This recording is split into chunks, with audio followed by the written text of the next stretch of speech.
Halo guys, kembali lagi bersama gua di sesi review film. By the way, apa kabar kalian semua? Semoga kalian selalu diberikan kesehatan dan rezeki yang melimpah. Kayaknya weekend ini terasa kurang kalau nggak nonton alur cerita film yang menegangkan. Dan pada kesempatan kali ini, gua akan membawakan alur cerita film berjudul The Beekeeper 2024. Film ini dibintangi oleh Mamang Jason Statham. Film ini menceritakan aksi balas dendam yang brutal dari seorang petani lebah yang ternyata adalah mantan seorang agen rahasia negara. Dan seperti biasa, film ini mengandung full spoiler.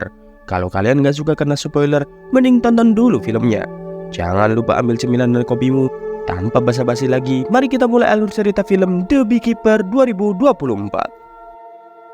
Di awal film, kita diperlihatkan kepada seorang beekeeper atau petani lebah madu bernama Adam Clay yang sedang memanen madu di sebuah peternakan lebah madu di rumah milik seorang ibu-ibu bernama Nyonya Parker.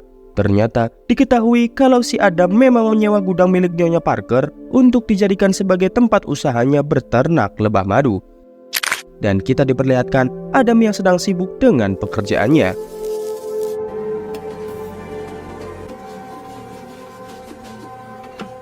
Lalu, scene berpindah ke Nyonya Parker yang sedang sibuk dengan laptop kentangnya.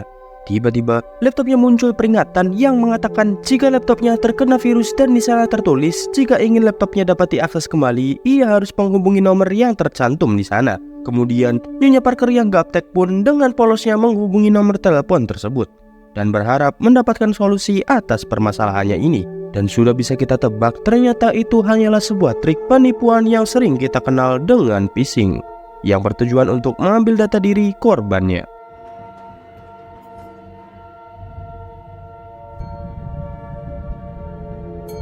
Setibanya Adam di sana, tiba-tiba ia dikejutkan dengan kondisi Nyonya Parker yang sudah tidak bernyawa. Ia diduga melakukan bundir akibat depresi karena semua tabungannya hilang. Tiba-tiba seseorang datang dan ternyata ia adalah putri Nyonya Parker yang bernama Verona. Ia mengira jika Adamlah pelakunya, sehingga ia pun menangkap Adam dan Adam kemudian dibawa oleh pihak kepolisian untuk diperiksa lebih lanjut. Akhirnya Adam harus meringkuk semalam di dalam jeruji besi sebelum akhirnya ia dibebaskan karena tidak terbukti bersalah.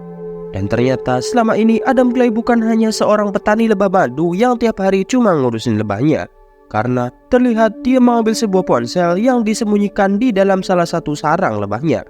Lalu dia menghubungi seorang agen cantik untuk menanyakan titik lokasi para pelaku cybercrime ini.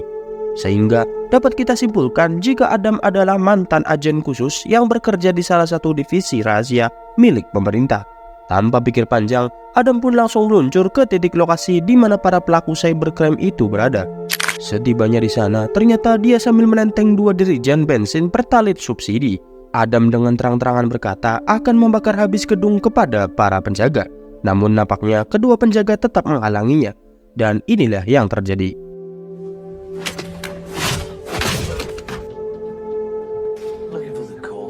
Setibanya di dalam, Adam langsung menyuruh semua karyawan untuk keluar.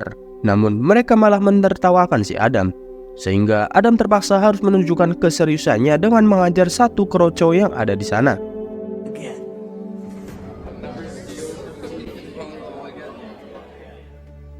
Lalu dia menyiram semua komputer dengan bensin Pertalite subsidi. Dan tak lama kemudian muncullah Garnet dengan membawa lebih banyak kroco, sehingga Adam lagi-lagi harus solo vs sekuat dan mengajar mereka semua.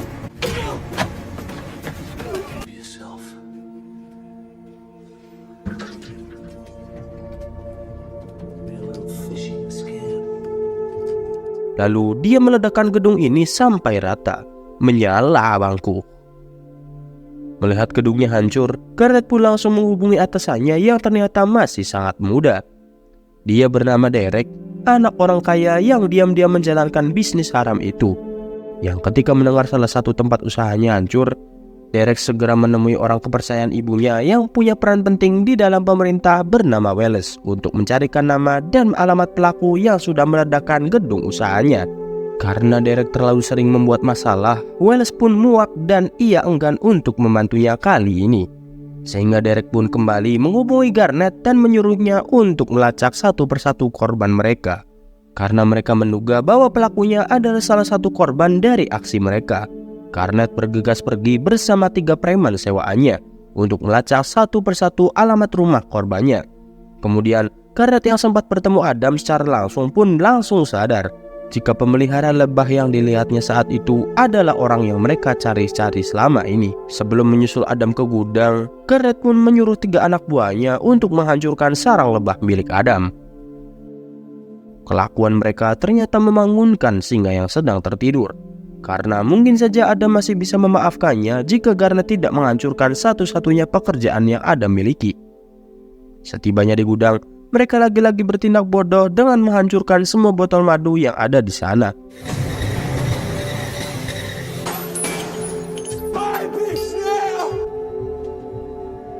Sehingga ketika Adam menyadari hal itu, maka mereka semua harus menanggung akibatnya. Penyesalan selalu datang di akhir cerita.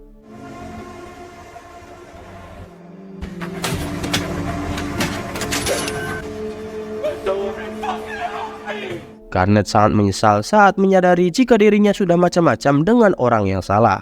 Jari tangan kanannya habis terpotong dan sengaja dibiarkan hidup agar bisa menjadi pesan ancaman untuk atasannya si Derek.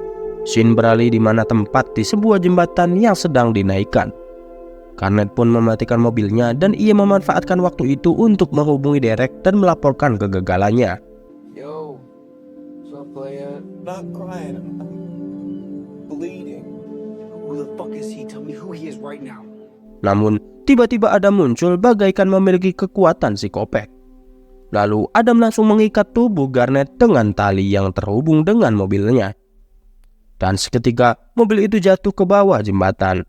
Garnet pun ikut tertarik ke bawah, lalu Adam mengambil ponsel Garnet yang masih terhubung dengan si Derek. Sebagai anak orang kaya yang punya jabatan dan kekuasaan, Derek dengan sombongnya mengatakan bahwa Adam sudah macam-macam dengan orang yang salah. Derek mengklaim jika dirinya adalah orang yang tidak bisa tersentuh, dan ia mengancam akan segera menghabisi Adam terlebih dahulu sebelum Adam menghabisinya. Shin berpindah ke Verona yang sedang menyelidiki kasus peledakan gedung yang Adam ledakan. Tak lama kemudian, dia mendapatkan kabar jika rumah ibunya terbakar dan ditemukan 3 jasad preman, sehingga pada akhirnya Verona sadar jika kasus ini ada hubungannya dengan Adam Clay, si petani lebah madu yang menyewa gedung ibunya. Shin beralih ke Derek. Terlihat dia sedang mengadu kepada Wells untuk melacak orang yang sudah menghancurkan bisnisnya. Dan diketahui di mana Wells dulunya pernah menjadi seorang pemimpin utama, CIA pun langsung menghubungi kenalannya di sana untuk melacak siapa Adam Clay sebenarnya. Yang akhirnya terkuaklah jika pemerintah Amerika Serikat memiliki sebuah program khusus bernama Beekeeper. Program ini dibentuk untuk menjalankan misi rahasia termasuk eksekusi massal. Agen yang direkrut pun bukan agen-agen kroco yang selalu jadi beban, karena anggota Beekeeper harus punya skill di atas rata-rata prajurit biasa. Dan Adam Clay adalah salah satu mantan agen Beekeeper yang sudah lama pensiun. Dia dikenal sangat amat mematikan dan tidak pernah gagal dalam setiap misinya. Mendengar hal ini, Wells kebingungan karena ibu Derek sudah mempercayakan Derek kepadanya untuk dilindungi.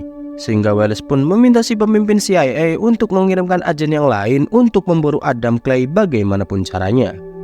Shin berpindah ke Adam yang sedang mengisi bensin di sebuah pom. Tiba-tiba seorang agen Beekeeper yang ditugaskan untuk memburu Adam pun tiba.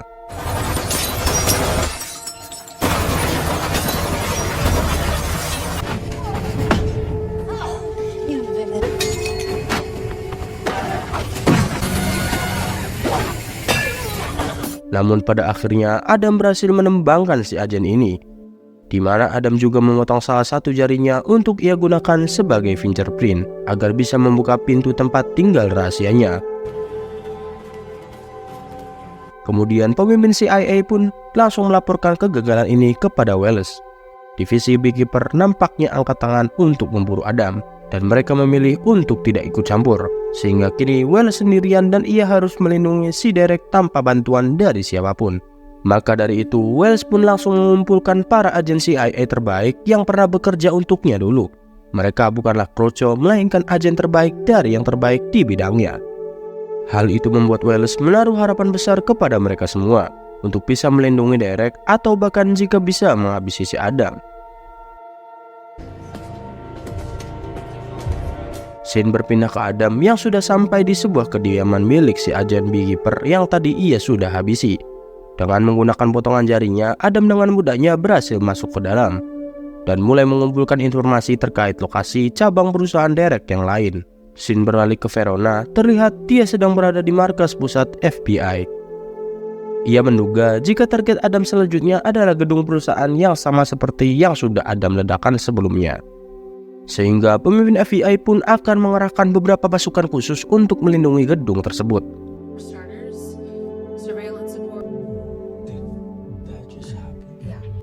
Saat pasukan FBI akan masuk, mereka dijegat oleh pasukan CIA yang sudah lebih dahulu berada di sana. Dan tentunya hal ini adalah atas perintah dari si Wallace. Kemudian FBI diminta untuk keluar saja dan berjaga di luar saja, dan serahkan urusan di dalam kepada CIA. Di dalam kita diperlihatkan seorang manajer yang sedang memberi arahan kepada karyawannya, sebelum akhirnya CIA masuk dan menyuruh mereka untuk pulang demi keselamatan mereka sendiri. Namun si manajer malah menyuruh ketua CIA untuk berbicara langsung kepada Derek yang entah anak siapa sebenarnya dia. Akankah dia sebenarnya anak bungut? Namun ketua CIA hanya menurut saja dan Derek menyuruhnya untuk jangan mengusik karyawannya. Scene beralih di luar gedung. Nampaknya saat ini pasukan CIA sedang membagi tugas satu sama lain. Kemudian dengan barbarnya Mamang Adam langsung mendobrak stereotip yang ada di sana. Dan dengan santuinya dia ikut nimbrung di sana. Anjay. Trust me. There was a back entrance. Kemudian dia menghajar mereka semua sekaligus.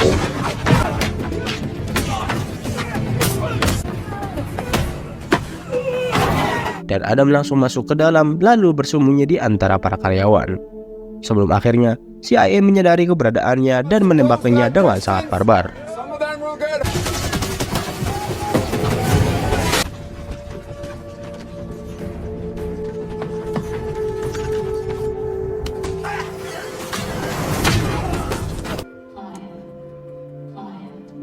Know who you're working for? Dengan kecerdasannya, dia mengatur strategi dengan sangat cepat. Kemudian Adam pun bersembunyi tepat di atas lift dan ia sengaja memancing pasukan CIA untuk masuk ke sana. Dan setelah semua anggota CIA tumbang, Adam pun kembali ke dalam untuk menginterogasi si manajer tentang siapa bosnya dan di mana ia tinggal. Dan alangkah terkejutnya Adam saat baru menyadari jika Derek adalah anak dari Presiden Amerika Serikat yang baru saja dilantik tahun ini. Emang kalau anak presiden mah bisa ngelakuin semua hal yang dia mau ya? Sepertinya kayak gak asing ya. Jika kasus ini sampai bocor, pastinya akan sangat viral di semua media sosial. Kemudian Verona dan pasukan FBI pun masuk ke dalam dan Adam pun segera pergi meninggalkan lokasi tersebut. Verona pun sontak terkejut saat melihat foto Derek yang ada di laptop si manajer dan mengetahui jika Dereklah pemilik perusahaan bodong ini. Setelah dilakukan penyelidikan, Verona akhirnya menemukan beberapa fakta lain yang mengejutkan dari perusahaan bodong ini. Yang ternyata seluruh pendapatan dari perusahaan tersebut sempat digunakan untuk modal kampanye ibu presiden. Dan dapat disimpulkan bahwa orang nomor satu di Amerika Serikat saat ini adalah pemilik asli dari perusahaan pembobol uang rakyat. Wadaw. Dan Derek hanyalah seorang bocah geblek yang ditunjuk untuk mengelola bisnis haramnya. Karena ini menyangkut kenegaraan, sang atasan pun menyuruh Verona untuk tetap tutup mulut dan fokus dulu saja pada pekerjaannya dan biarkan dia yang akan menyelidiki sendiri kebenaran atas tuduhan serius tersebut. Kemudian scene beralih ke kediaman ibu presiden di mana para penjaga pun disiagakan untuk melindungi Derek dari Adam. Bahkan Verona sebagai agen FBI pun diturunkan untuk menjaga jalannya acara kepresidenan. Namun semua itu bukan masalah besar bagi jagoan kita yang satu ini. Terlihat jika Adam sudah bersiap menjalankan rencananya dan memasuki kediaman presiden. Adam kemudian melewati gorong-gorong untuk menyelinap ke sana dan menaiki salah satu mobil yang dibawa salah satu tentara bayaran. Tepat saat sedang dilakukan pemeriksaan, Adam menyamar menjadi salah satu penjaga dan dengan mudahnya berhasil memasuki kediaman presiden. Lantas ia pun mengganti pakaiannya dan menyamar kembali menjadi salah satu tamu di acara tersebut. Derek sendiri terlihat sedang bersama ibunya, yaitu ibu presiden yang tengah didatangi oleh atasan Verona terkait dengan tuduhan dana kampanye yang berasal dari bisnis haram anaknya. Dan ternyata sungguh sangat membagongkan. Ibu presiden sendiri pun tidak tahu menahu tentang bisnis haram yang dijalankan oleh anaknya. Ternyata si gablek Derek ini diam-diam menjalankan bisnis tersebut tanpa sepengetahuan sang ibu. Sehingga makin riuh dah masalah ini. That being the president is just like an endless cocktail party. Terlebih lagi atasan Verona yang ada di sana mendengarkan setiap ucapan yang keluar dari mulut keduanya. Sehingga dengan sangat nekat, Derek pun mengambil sebuah pistol dan menembak atasan Verona hingga tewas. Scene berpindah ke Adam yang terlihat berbaur dengan para tamu. Ia sengaja menunjukkan dirinya di depan si Verona, sehingga semua penjaga termasuk tentara bayaran pun dikerahkan keluar untuk menangkap Adam.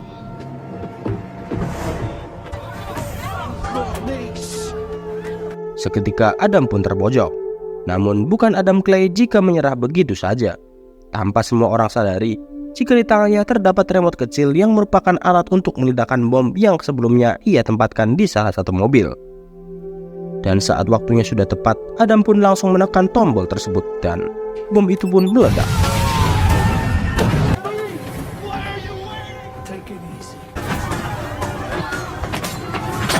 Setelah melumpuhkan semua tentara bayaran di sana, Adam pun menaiki gedung menuju lantai tempat Derek berada.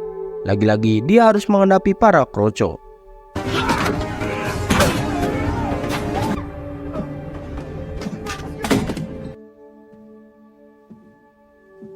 Dan tidak disangka, Lazarus sang ketua tentara bayaran ternyata masih hidup dan mengajak Adam untuk melakukan duel.